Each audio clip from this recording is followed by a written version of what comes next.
ఇప్పుడున్న తెలంగాణ రాష్ట్ర ప్రభుత్వ కేబినెట్లో వివాదాస్పద మంత్రిగా తనదైన ముద్ర వేసుకుంది ఎవరంటే ఖచ్చితంగా కొండ సురేఖ అని చెప్పుకోవాలి.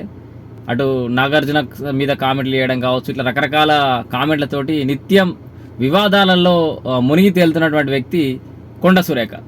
సరే, వివాదాలు సర్దుమణిగినాయి. ఆఖరికి రేవంత్ రెడ్డిని కొండ సురేఖ గారి డాటరు విమర్శించడము అవన్నీగా సరే సమసిపోయినాయి సమస్యలన్నీ.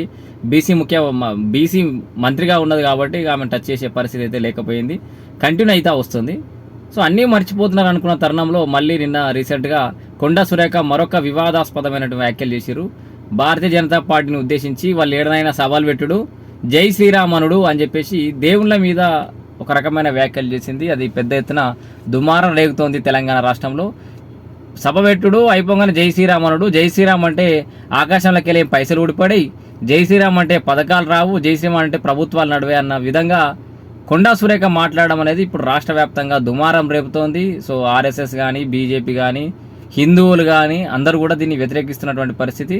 సో మోడీ గారి సభకు 2-3 రోజులున్న సమయంలో సభకు టైం దగ్గర పడుతున్న సమయంలో ఈమె ఇలాంటి వ్యాఖ్యలు చేయడం అయితే పెద్ద ఎత్తున చర్చకు దారితీస్తున్నాయి. సో మొన్నటి వరకు ఆ సభకు సంబంధించిన పెద్ద బజ్ లేకుండే ఇప్పుడు ఒక్కసారిగా మోడీ సభకు సంబంధించి పెద్ద ఎత్తున బజ్ క్రియేట్ అవుతుంది. మరి దానికి సంబంధించిన అంశంలో మరి భారతీయ జనతా పార్టీ నాయకులు కానీ లేకపోతే హిందుత్వ సంఘాల నాయకులు కానీ ఎట్లా రియాక్ట్ అవుతారు అనేది అయితే ఎదురు చూడాల్సిన అవసరం ఉంది. అంటే రేపో మాపో కేబినెట్ విస్తరణ జరగబోతుంది అని అనుకుంటున్న తరుణంలో ఇప్పుడు గతంలో కూడా కేబినెట్ విస్తరణ జరుగుతుంది, కొండ సురేఖ పదవి హోస్టింగ్ అయినట్టే అని చెప్పేసి పెద్ద ఎత్తున కథనాలు వచ్చినాయి. ఇప్పుడు మళ్ళీ సరే ఇన్ని రోజులు ప్రొలాంగ్ అయింది, అది డిలే అవ్వకుండా వచ్చింది. ఇప్పుడు రాష్ట్ర ప్రభుత్వం కేబినెట్ విస్తరణ చేయబోతోంది అనుకుంటున్న తరుణంలో ఇప్పుడు మళ్ళీ కరెక్ట్గా కేబినెట్ విస్తరణకు ముందే కొండ సురేఖ ఇట్లాంటి వ్యాఖ్యలు చేయడంతో ఇక ఆమె ఖచ్చితంగా ఈసారి ఆమె మంత్రి పదవి పోతుంది అనే చర్చ అయితే నడుస్తుంది. ఎక్కడికే మంత్రి పదవులు వక్రీకరించారు కదా అది అని చెప్పేసి. సో ఏమైనా చెప్పుకోవచ్చు ఎక్స్ప్లెనేషన్, కానీ మొత్తానికి వివాదాలకు దూరంగా ఉండాల్సిన అవసరం అయితే కొండ సురేఖ గారికి ఉంది.